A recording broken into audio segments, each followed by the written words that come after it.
Welcome to History American, a space for conversation and reflection, where we explore scientific, social, environmental, political, economic, and statistical topics, as well as current events from El Salvador and the world. In every episode, we analyze and break down key events to help you better understand the reality around us. Find us for free on your favorite platform. You can support this podcast via PayPal or with cryptocurrency by leaving a contribution in Bitcoin, Ethereum, or Solana if you prefer. You can find the links and addresses in the description of this content. Follow, share, and comment. Hey everyone, it's great to be here. Okay, I want you to imagine something with me. Imagine it is the 1950s. Setting the scene, I like it. Right, so you walk into this dimly lit bar in the North Beach neighborhood of San Francisco. You know, the jazz is loud, the room is just thick with cigarette smoke. Classic mid-century vibe. Exactly. And you strike up this casual conversation with a stranger. Someone attractive, super engaging, and they seem just deeply interested in every single thing you have to say. Which is always a red flag, by the way. Right. But you don't know that. So, after a few drinks and some heavy flirting, you both decide to head back to an apartment on Chestnut Street. Okay, getting interesting. You walk into the bedroom, you take a sip of the drink they just handed you, and suddenly the physical architecture of the room just begins to vibrate. Oh, man. Yeah. The walls start melting like wet paint. The colors around you become impossibly, terrifyingly vibrant. Your heart rate explodes, and reality itself completely fractures. Just a total break from reality. Right, you think you are just having this wild, unexpected, and probably terrifying night out. Yeah. But unbeknownst to you, federal intelligence agents are actually sitting behind a two-way mirror in the very next room. Like literally watching you. Literally watching you. They are drinking martinis, sitting on a portable toilet of all things, and taking these meticulous clinical notes on your total psychological breakdown. It sounds like a bad movie, but it's not. It's not. And that's the mission of today's deep dive. We're unpacking one of the most infamous, clandestine, and genuinely chilling government programs in human history. Yeah, it really is. We are looking at a massive stack of declassified intelligence documents, historical investigations, and even modern substance abuse reports. We're going to piece together the full scope of a multi-decade quest to literally weaponize the human mind. What's fascinating here is the sheer unfathomable scale of it. And, well, the bureaucratic mundaneness of the operation we are about to explore. What do you mean by mundaneness? Well, you know, when people think of mad science, they usually picture, like, a rogue scientist in a basement operating entirely off the grid. Like Frankenstein or something. Exactly. But this was not that. This was a massively funded, state-sponsored initiative. We are talking about the involvement of at least 80 different elite institutions. 80. 80! Tens of millions of dollars in taxpayer money and just devastating human collateral. Wow. Yeah, we're looking at an institutional apparatus that mobilized some of the brightest minds of an entire generation. And their goal was to systematically map out how to break the human psyche. To really understand how something this massive even gets greenlit, we have to look at the psychological environment of the time, right? I mean, the context of fear is everything here. Oh, absolutely. The paranoia was off the charts. Right, it's the post-World War II era. The United States and the Soviet Union are locked in this tense, existential nuclear standoff.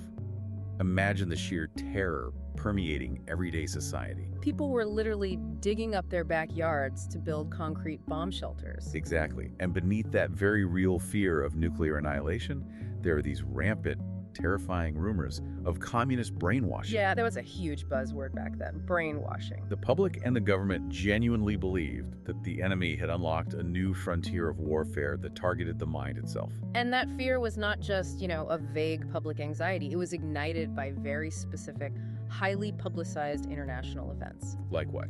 Well, if we look at the 1949 trial of Cardinal Joseph Mindszenty in Hungary, we see the exact catalyst. Okay, who was Cardinal Joseph Mindszenty? He was the staunch, highly vocal anti-communist figure, a man known for his profound faith and just unbreakable conviction. Right. Yet, when Cardinal Joseph Mindszenty suddenly appeared in a Soviet-backed court, his entire demeanor was completely transformed. Like he was a different person. Totally.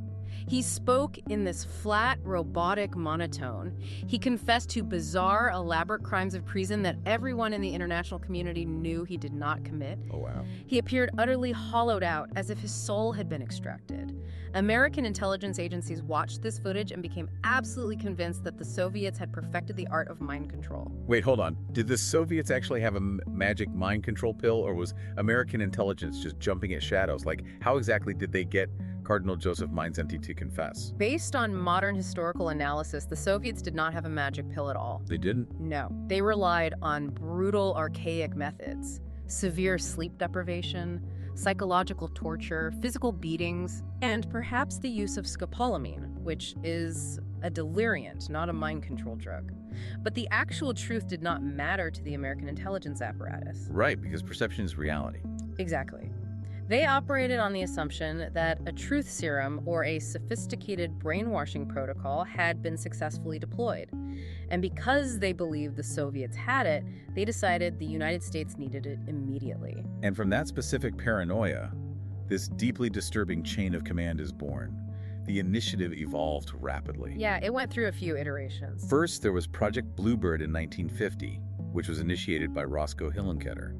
Project Bluebird was originally meant to study interrogation techniques, right? It's like finding a chemical way to get prisoners of war to talk. Right, but the results were not fast enough for the geopolitical climate. So the program evolved into Project Artichoke in 1951, and this was under the direction of Allen Dulles. And Allen Dulles was terrified that the United States was falling behind in a psychological arms race. He needed an operational edge, something that completely bypassed traditional interrogation. And at the exact same time, Allen Dulles is looking for this edge. A profound chemical discovery happens completely by accident. Oh yeah, the timing is incredible. Over in Switzerland, a chemist named Dr. Albert Hofmann is working at Sandoz Laboratories. And Dr. Albert Hofmann accidentally absorbs a synthesized compound derived from the ergot fungus through his fingertips. Which is just a crazy workplace accident. Right. He experiences the world's first acid trip, discovering the profound, reality-altering properties of lysergic acid dithylamide, better known as LSD. We have to understand the biological mechanism here, too. Yeah, break that down for us. LSD binds tightly to the 5-HT2A serotonin receptors in the brain. It essentially causes different parts of the brain that normally do not communicate to suddenly start talking to each other. Which causes what, exactly? It creates massive sensory overlap and total ego dissolution. You stop knowing where you end, and the room begins. Wow. And when word of Dr. Albert Hofmann and his incredibly potent substance reaches the United States, a man named L. Wilson Green steps into the picture. Yes, L. Wilson Green. L. Wilson Green is a director within the United States Army Chemical Corps. He looks at LSD and sees a horrifying military potential. He proposes the concept of psychochemical warfare. Which is such a dark concept. It is. The theory was that you could conquer an enemy nation by dosing its water supply or spraying the population with LSD from an airplane. Just weaponize mass hallucinations. Exactly. You could cause mass psychosis, neutralize an entire city's ability to fight back, and take over without destroying a single building or bridge. But to figure out exactly how LSD and other compounds could be used offensively and defensively, they needed a dedicated architect. Right. And this is where Sidney Gottlieb enters the narrative. Sidney Gottlieb would take over the entire overarching mind control program in 1953. Okay, let's unpack this specific guy, because Sidney Gottlieb is one of the most fascinating and contradictory figures in modern history. He really is a walking paradox. If you look at his personal life, he meditated. He lived on a rustic farm without running water. Sidney Gottlieb raised goats, he drank pine needle tea, and he wrote poetry. He sounds like he belongs at Woodstock. Right. He was essentially a precursor to the 1960s hippie movement. Yet, Monday through Friday, he was given virtually unlimited funds to develop the ultimate psychological torture devices. Yeah, the disconnect is wild. I mean, how does a man seeking spiritual enlightenment become the architect of systemic psychological destruction? How does someone compartmentalize that?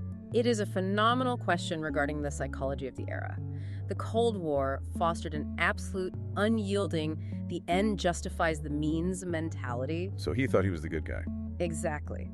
Men like Sidney Gottlieb truly believed that the existential threat of communism was so absolute and so apocalyptic that traditional human morality had to be completely suspended. That is terrifying. Sidney Gottlieb was able to detach his personal spiritual life from his professional duties through severe compartmentalization. To Sidney Gottlieb, the human beings he was experimenting on were entirely stripped of their humanity. They were just lab rats to him. Yes, they became mere biological data points in the ultimate desperate fight for the survival of the Western world. Let us look at the actual arsenal of controls Sidney Gottlieb built, because the scope of the operation is staggering. The numbers are hard to wrap your head around.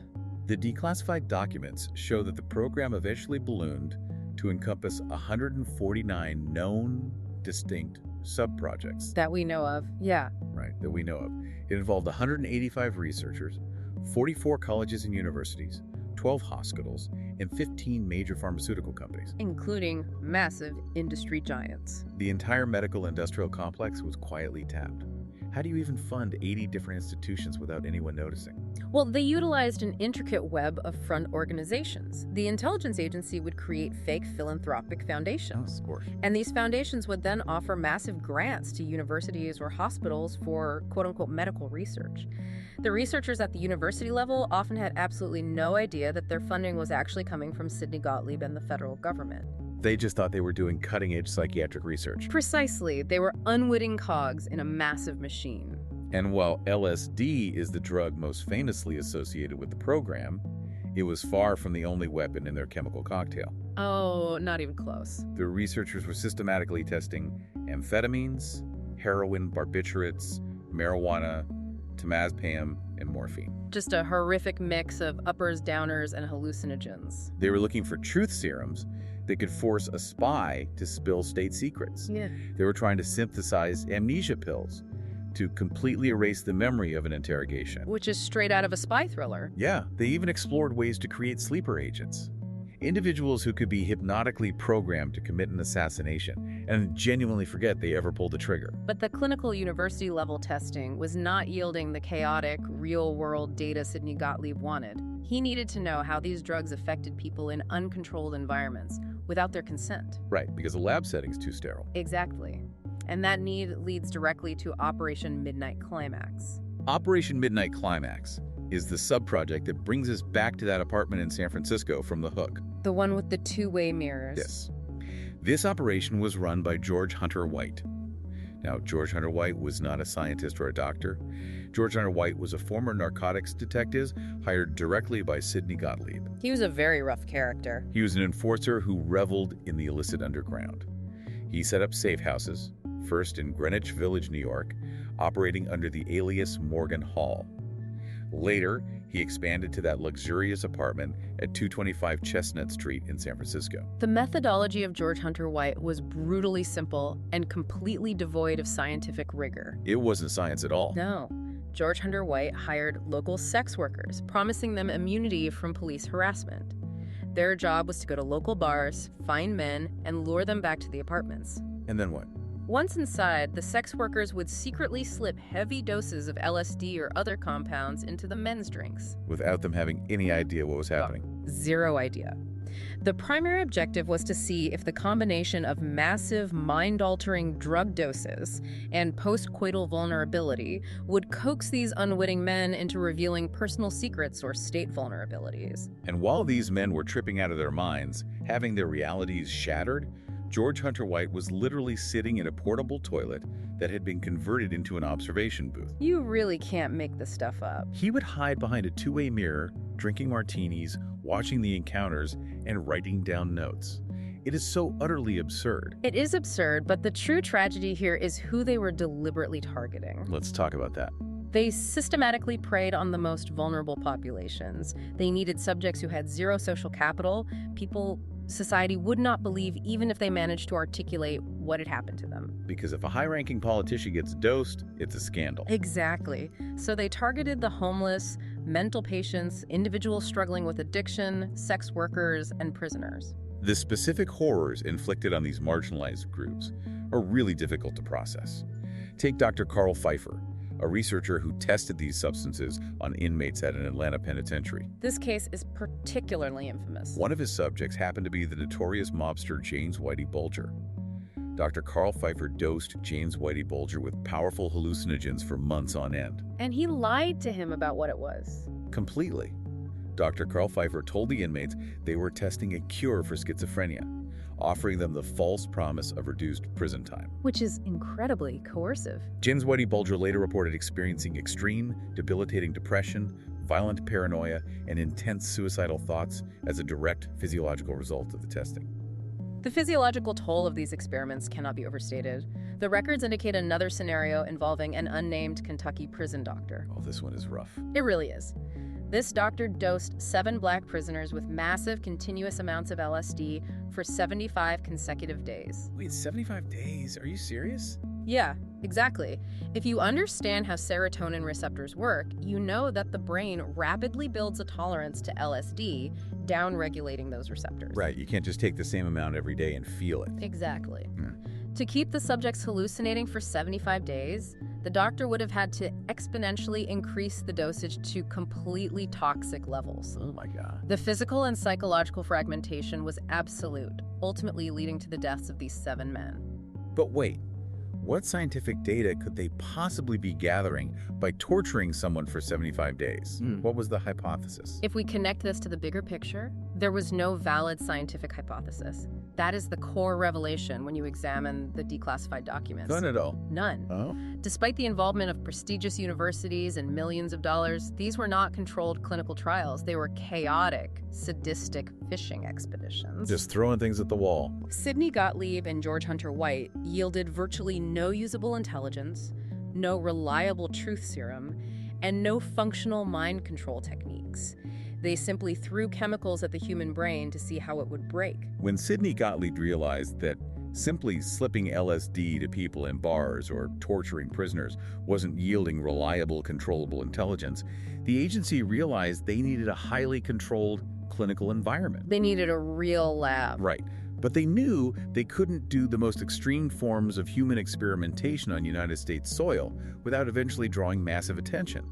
So they looked for a proxy. A place to offshore the dark work. Exactly. They needed someone with impeccable credentials who was already experimenting with radical psychiatry. That search led them straight across the border to Montreal, Canada, to the Allan Memorial Institute. And this brings us to Dr. Donald Ewan Cameron. And Dr. Donald Ewan Cameron was not some fringe back alley doctor. Right. Not at all. Dr. Donald Ewan Cameron was a highly respected Scottish-American psychiatrist. He served as the president of the American Psychiatric Association and the president of the World Psychiatric Association. He was the absolute highest authority in psychiatric care in North America. He was the establishment. Which creates a profound, sickening irony here. I mean, what do you do when the very person tasked with healing your mind decides to erase it instead? It's complete betrayal of the medical oath. Exactly. Dr. Donald Ewan Cameron was actually part of the medical tribunal at the Nuremberg trials after World War II. He sat in judgment, evaluating Nazi doctors for their horrific, unethical medical experiments on human subjects. Let that sink in for a second. Right.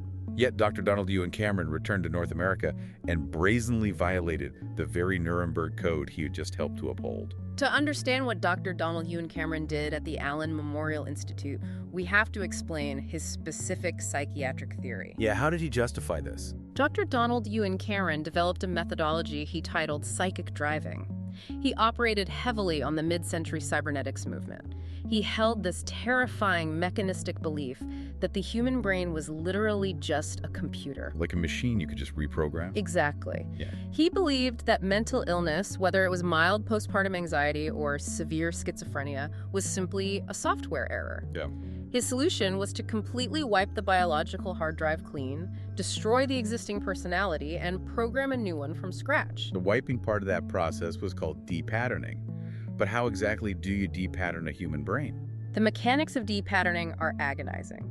Dr. Donald Ewan Cameron would first induce heavy chemical comas in his patients using massive doses of barbiturates, Just putting them under for how long? keeping them completely unconscious for weeks, sometimes months at a time.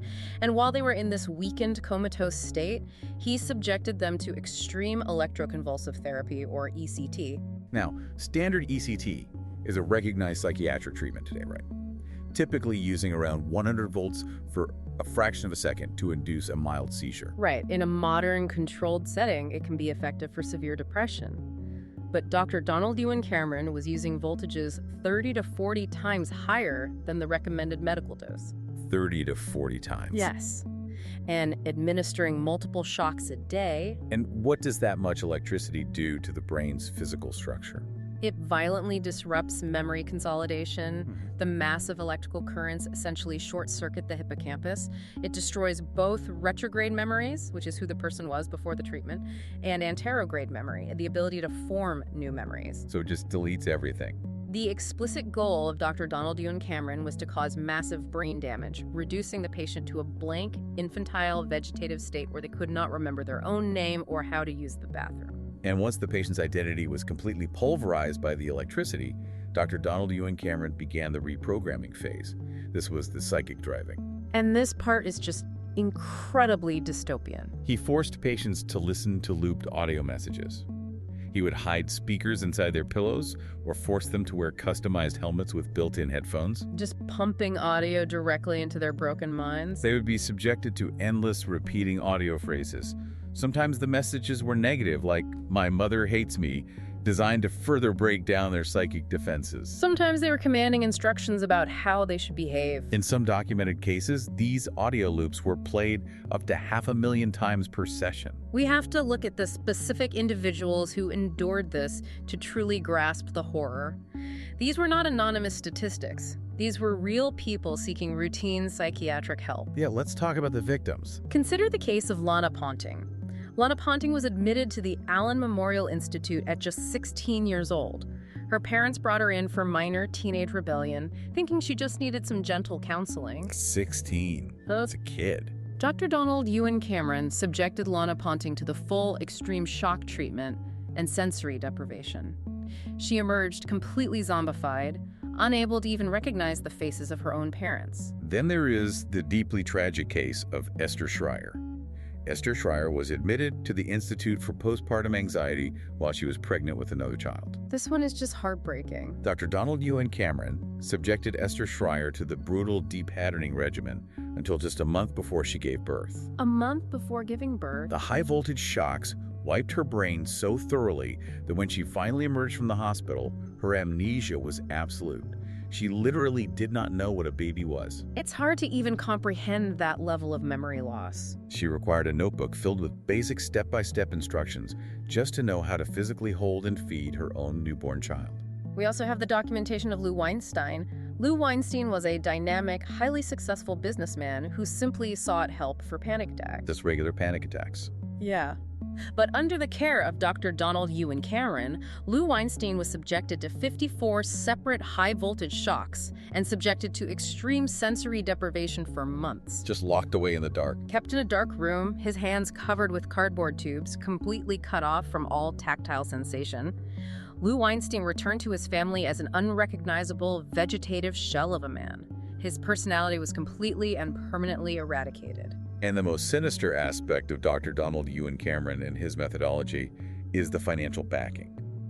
The Canadian government and the American intelligence apparatus were fully aware of what was happening inside the Allan Memorial Institute. It wasn't a secret to the people paying the bills. According to the declassified financial ledgers, the intelligence agencies covertly funneled $60,000, which is roughly equivalent to $600,000 today, directly to Dr. Donald Ewan Cameron to fund these atrocities. It brilliantly and tragically highlights how institutions of care and healing were entirely weaponized by the state to explore the absolute limits of human endurance. It is a heavy, heavy reality to process.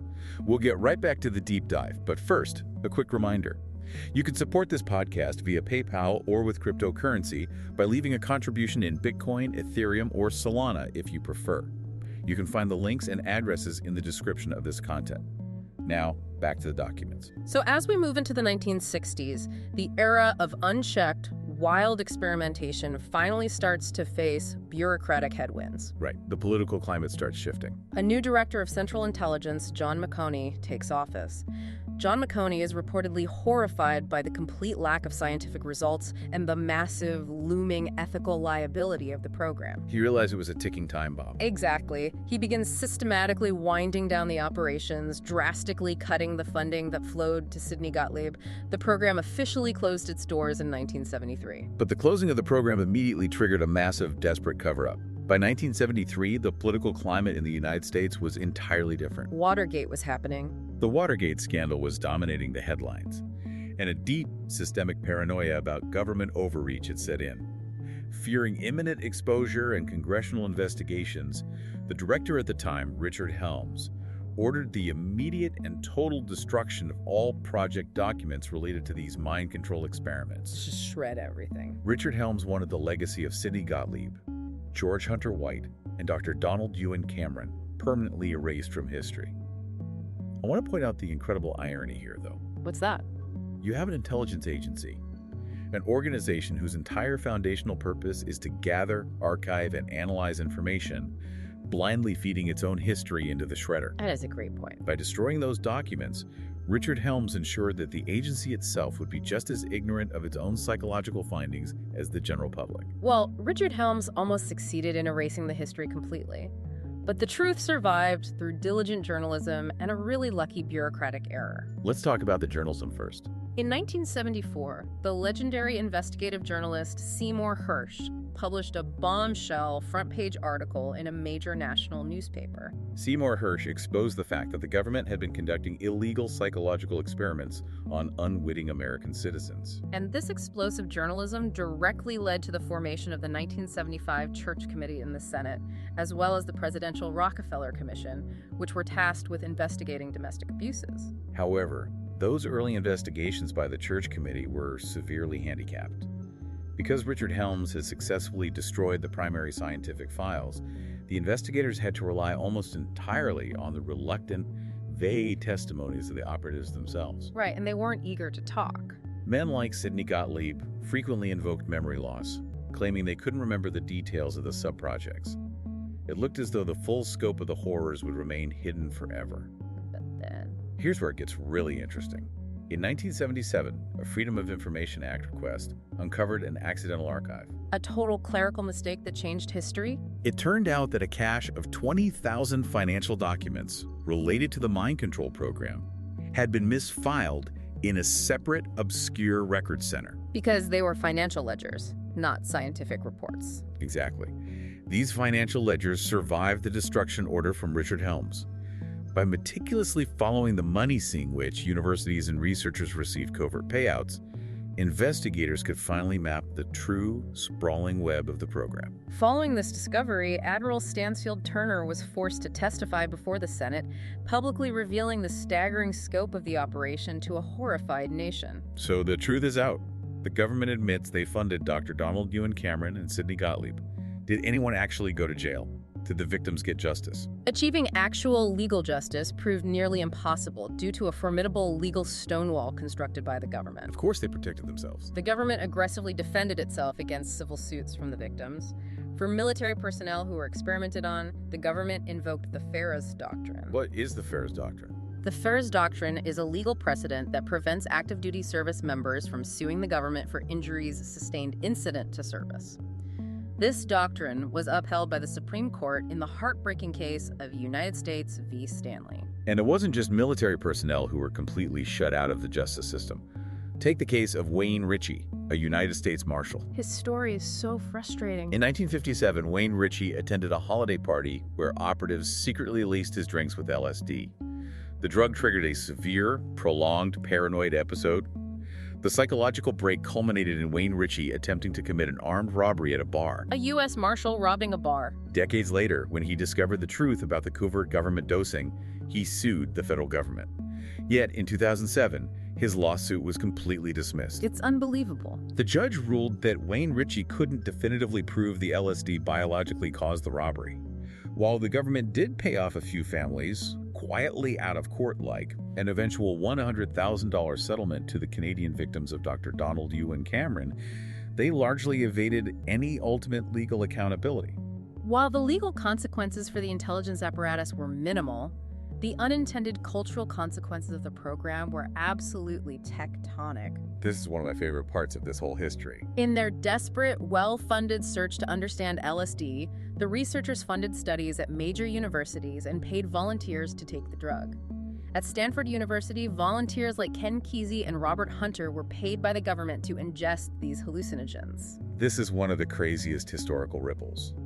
Ken Kesey and Robert Hunter have these profound, mind-expanding experiences with the government's LSD.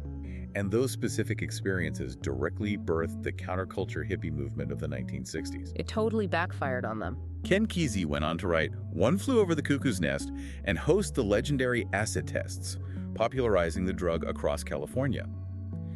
Meanwhile, Robert Hunter became the primary lyricist for the Grateful Dead.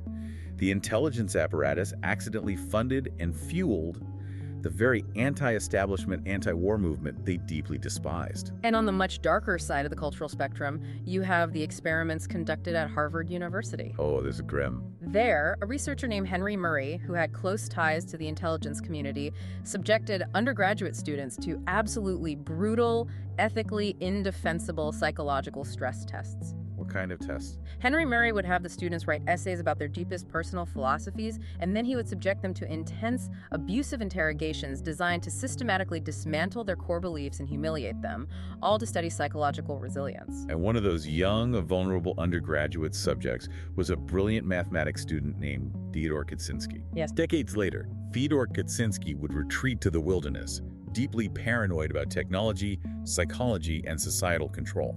Fyodor Kaczynski would become globally known as the Unabomber. It's chilling. You literally have the government inadvertently planting the psychological seeds for both the ultimate peace and love movement and one of the most notorious domestic terrorists in history. It really shows you can't control the outcome of this kind of trauma. Now that we have established the verified historical facts of the program, it is time to look at the shadows it cast. The destruction of the records by Richard Helms left massive voids of information.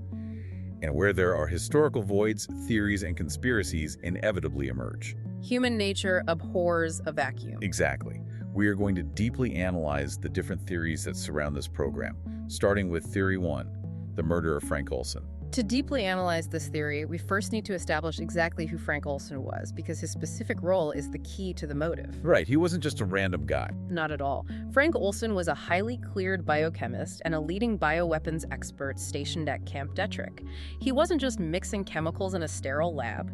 Frank Olson was actively involved in developing lethal, aerosolized germs like anthrax and toxins designed for covert assassination and mass casualties. Heavy stuff. Crucially, his high-level security clearance meant he traveled to secret black sites in Europe. There, Frank Olson personally witnessed horrific terminal interrogations. Wait, terminal interrogations, meaning? Meaning interrogations where the subject was literally tortured to death using the very biological agents he had designed. Man, that would mess anyone up. By late 1953, the immense moral weight of his job was crushing him. Then comes the infamous Deep Creek Lake incident.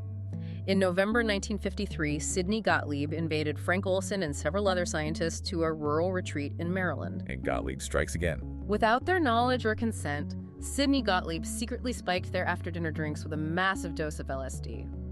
When Frank Olson realized he'd been treated like a disposable lab rat by Sidney Gottlieb, he reacted with furious indignation. I mean, reasonably so. The intense drug experience seemed to completely shatter his ability to compartmentalize the horrors of his biological weapons work.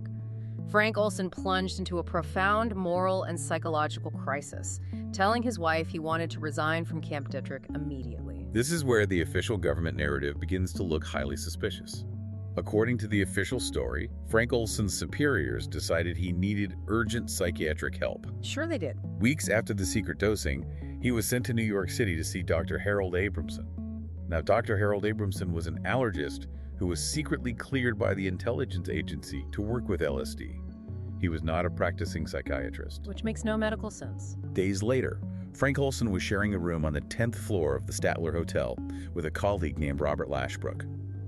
The official story claims that in the middle of the night, Frank Olson, suffering from a delayed LSD-induced psychotic break, spontaneously threw himself through the closed glass window, falling to his death on the pavement below. And his death was officially ruled a tragic suicide. But the theory of state-sponsored murder dives into massive physical and testimonial discrepancies. First, let's look at the immediate aftermath in the hotel. The night manager of the hotel rushed out to the street and found Frank Olson dying. Meanwhile, back up in the room, the hotel telephone operator intercepted a phone call made by Robert Lashbrook. This detail is crazy. Robert Lashbrook simply said, "He's gone." The voice on the other end replied, "That's too bad. I have to stop here." That is absolutely not the reaction of a man who just watched his friend tragically dive through a pane of glass. Not at all. That is the reaction of an operative confirming a successful mission. And the physical forensic evidence is even more compelling than the phone call. In 1994, Frank Olson's son, Eric Olson, finally had his father's body exhumed to find the medical truth. What did they find? The forensic pathologists made stunning discoveries. They found severe blunt force trauma above Frank Olson's left eye. The medical examiner determined this trauma was sustained before the fall, completely inconsistent with hitting the pavement. Like he was hitting the head first. Exactly. Even more damning, there was absolutely no glass found in the head or neck of Frank Olson. If a man physically dives headfirst through a closed, thick glass window, he will be covered in severe lacerations. So the lack of glass strongly disproves the official narrative. Following these findings in 2002, Eric Olson explicitly declared that his father did not commit suicide but was the victim of a state-sponsored murder. This raises an important question, though. Why would they kill him? Was Frank Olson murdered simply because he wanted to quit? The theory suggests Frank Olson was murdered to protect the horrifying secrets of offensive biological warfare. Author H.P. Albarelli Jr. spent years researching this specific case. H.P. Albarelli Jr. suggests Frank Olson was silenced because he was a major security risk who knew too much about an incident in Pont-Saint-Esprit, France. What happened there? In 1951, that entire French village suffered a massive outbreak of mass psychosis, resulting in hundreds of hospitalizations and 7 deaths. The official historical explanation is that the village ate bread contaminated with the ergot fungus. But the theory says otherwise. Right. H.P. Albarelli Jr. theorizes that this was not accidental food poisoning. He posits it was a covert field test where the agency deliberately sprayed the village with an aerosolized LSD mixture developed by the division Frank Olson worked in. And when you look at how the highest levels of government reacted when the family threatened a lawsuit in 1975, it adds incredible weight to the murder theory. President Gerald Ford personally invited the family to the Oval Office for a highly unusual apology. Presidents don't usually apologize for workplace accidents. Following that meeting, the government swiftly offered the family of Frank Olson a massive $750,000 out-of-court settlement. Many historians interpret this rapid, massive payout not as a genuine apology for an accidental dosing, but as an orchestrated hush payment to permanently cover up the assassination of Frank Olson. It definitely looks like hush money. As dark as the potential murder of Frank Olson is, we must move to an even more disturbing conceptual space to deeply analyze Theory 2, Project Monarch. Yeah, we are getting into the really deep internet lore now. This is widely considered the darkest alleged subproject of the entire mind control initiative. It is a theory that largely emerged into the public consciousness in the 1990s and still thrives on the internet today. The core claims of the Project Monarch theory are incredibly severe and complex. The theory alleges that the intelligence apparatus eventually moved beyond the simple chemical drug testing of Sidney Gottlieb. So no more just putting LSD in drinks. Right. It claims they began using a combination of satanic ritual abuse, or SRA, and intentionally induced dissociative identity disorder, or DID. To understand this theory, we have to explain the psychology of DID. The claim is that scientists would subject young, highly vulnerable children to such extreme, unspeakable physical and psychological trauma that their young minds would completely fracture as a desperate coping mechanism. It's an incredibly dark premise. This fracturing would create entirely separate, compartmentalized alter egos within the same brain.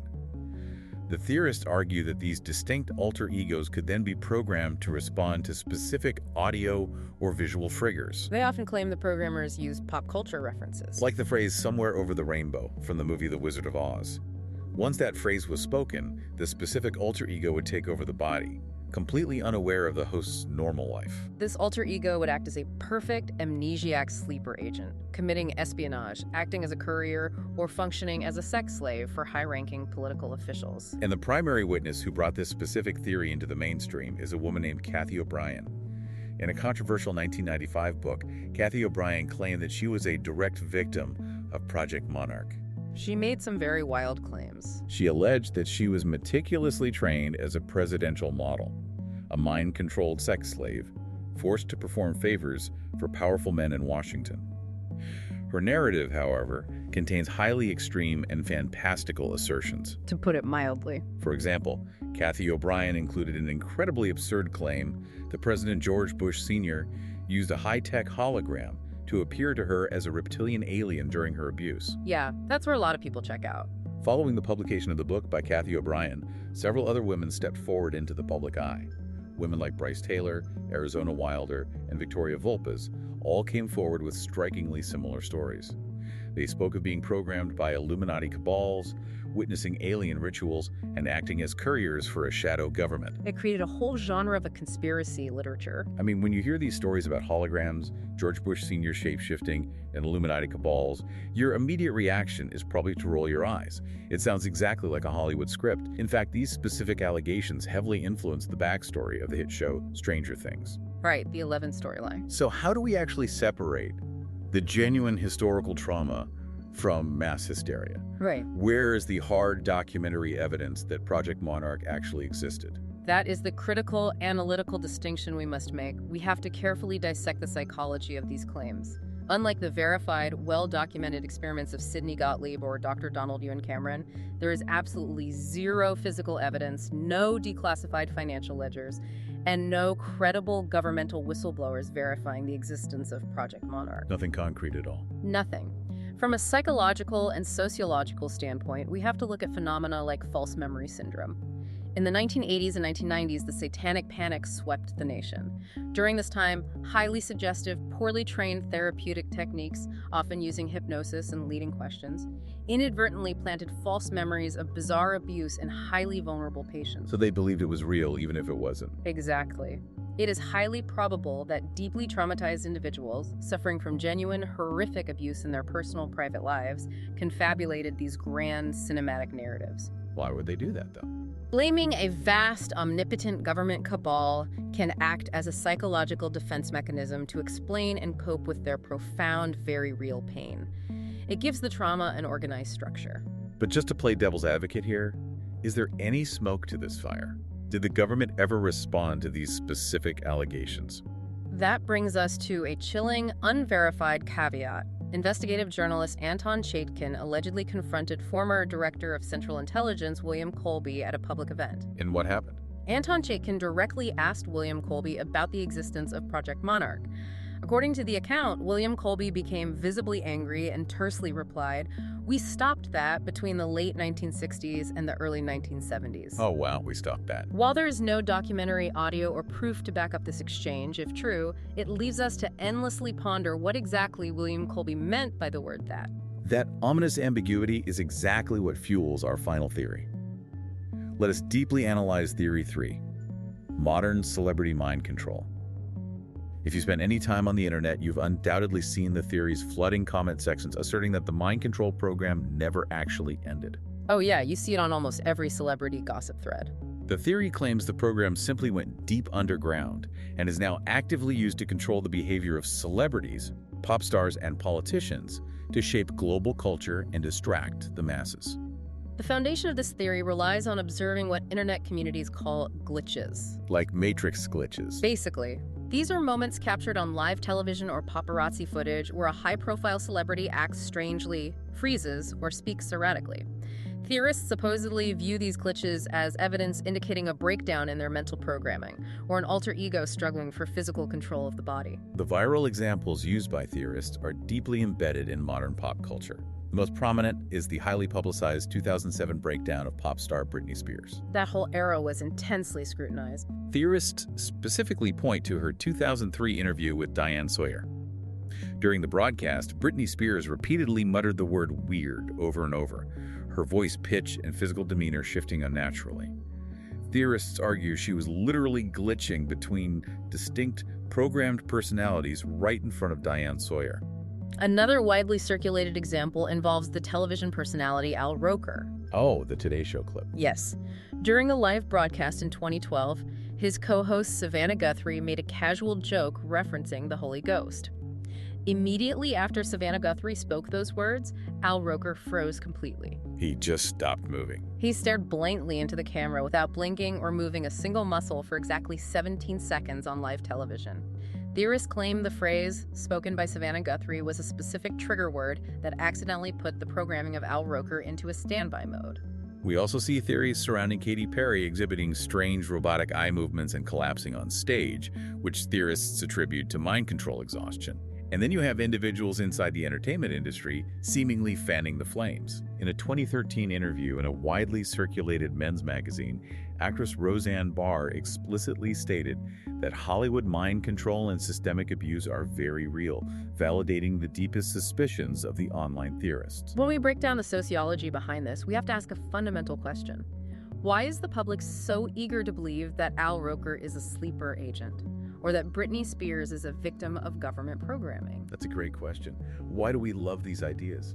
Citing the research of meme theorist Scott Warr, we can understand that conspiracy theories offer a highly convenient, strangely comforting narrative structure to a chaotic, unpredictable world.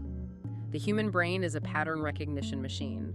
When it sees chaos, it desperately tries to invent a pattern. It's actually easier to believe in an evil cabal than to accept reality. Precisely. It is actually much easier for the general public to believe that a beloved pop star's tragic mental health crisis is the result of a highly organized, shadowy cabal controlling everything from behind the scenes. Because if a cabal is doing it, someone is at least in charge. Exactly. The alternative is facing the incredibly messy, depressing reality.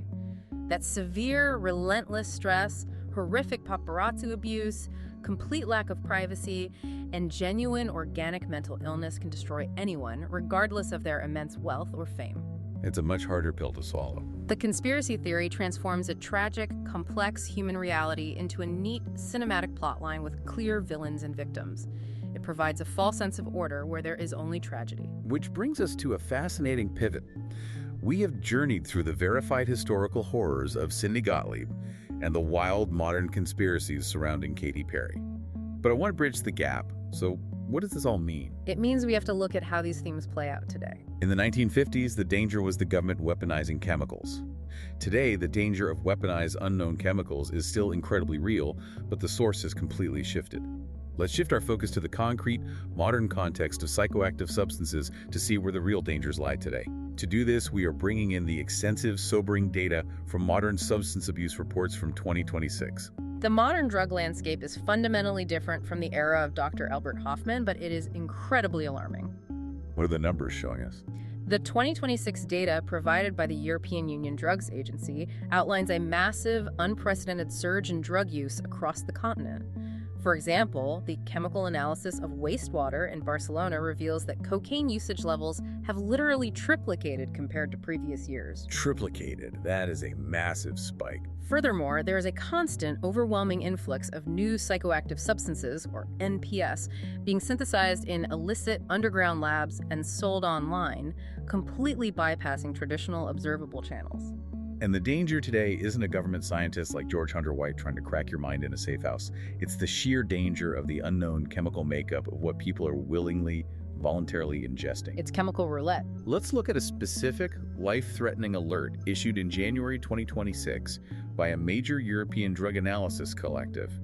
Their analysis services found that MDMA pills being sold on the streets of Madrid, Sevilla, and Barcelona were heavily and dangerously adulterated with massive quantities of caffeine. The biological impact of that specific combination is severe, and we need to explain why. Go ahead. Mixing high doses of caffeine with MDMA throws the sympathetic nervous system into absolute overdrive. This drastically spikes the user's risk of extreme hyperthermia. Which means your body overheats, right? Exactly, where the body loses its ability to regulate its core temperature, causing organs to literally cook. It also causes severe dehydration, cardiovascular failure, and profound neurological toxicity. And people have no idea they are taking this mixture. Because these are unregulated black market chemical mixtures, there are no clinical studies to determine exactly how much of this specific mixture pushes a human body past the point of no return. The risk of sudden death is immense. Which brings us to an incredible, profound historical irony. Think about it. In the 1950s, the greatest danger to your mind and body was the federal government secretly slipping highly experimental, untested drugs into the drinks of unsuspecting citizens to see how their brains would break. And today? Today, the danger comes entirely from an unregulated, profit-driven black market. And the people trying to protect the public are independent harm reduction non-governmental organizations. These groups are working tirelessly to chemically analyze these substances and inform the public to literally save lives. The roles of the clandestine threat and the protector have completely inverted. Yet, even in their vital mission to save lives, these harm reduction organizations are facing a distinctly modern form of suppression. The censorship issue. Yes, the 2026 reports highlight a deeply troubling issue regarding censorship. Organizations trying to post vital, life-saving, peer-reviewed scientific data about these lethally adulterated drugs on social media are being silenced. Their accounts are being aggressively deleted or shadow banned on major platforms. Wait, why would a platform delete a post that warns people about poisoned pills? Because of the algorithms. The machine learning algorithms powering these tech giants lack semantic understanding. They blindly equate clinical scientific harm reduction data with the illicit promotion of drug use. It just sees the word MDMA and bans the post. Exactly. Because the algorithm lacks human nuance, it erases the very educational information that could stop a fatal overdose. It perfectly illustrates a tension between public health initiatives and the rigid, unilateral content moderation policies of digital platforms. It really is a terrifying thematic parallel. We have gone from the state deliberately hiding the truth about the drugs they forced on us under Richard Helms in the 1970s to modern corporate algorithms deliberately hiding the truth about the drugs people are choosing to take today. It's just a new kind of cover-up. In both eras, whether it is an intelligence director shredding documents or an algorithm deleting an educational post, the restriction of information is the real underlying danger to society. I want to leave you with one final thought to mull over. The entire overarching goal of Sidney Gottlieb, Dr. Donald Ewan Cameron, and the entire mind control program was to find a chemical shortcut. A way to hack the brain. They desperately wanted a pill, a serum, or an electrical shock to effortlessly control human behavior, to dictate what people believe, and to steer their actions. They completely failed with LSD. But look around today. We all carry glowing rectangular devices in our pockets. These devices use highly sophisticated, opaque algorithms to track every single second of our behavior. They feed us perfectly tailored information, alter our moods by showing us enraging or comforting content, and explicitly dictate our purchasing and voting habits. Wow. Did the intelligence agency spend millions of dollars and ruin countless lives searching for a chemical truth serum? Completely unaware that decades later, we would voluntarily, eagerly submit to digital mind control through our screens. Thank you for joining us today. Before you go, a cordial greeting to all our listeners. Remember, you can support this podcast through PayPal or cryptocurrencies. Check the links in the description. Be sure to follow the podcast, and we'll see you next time.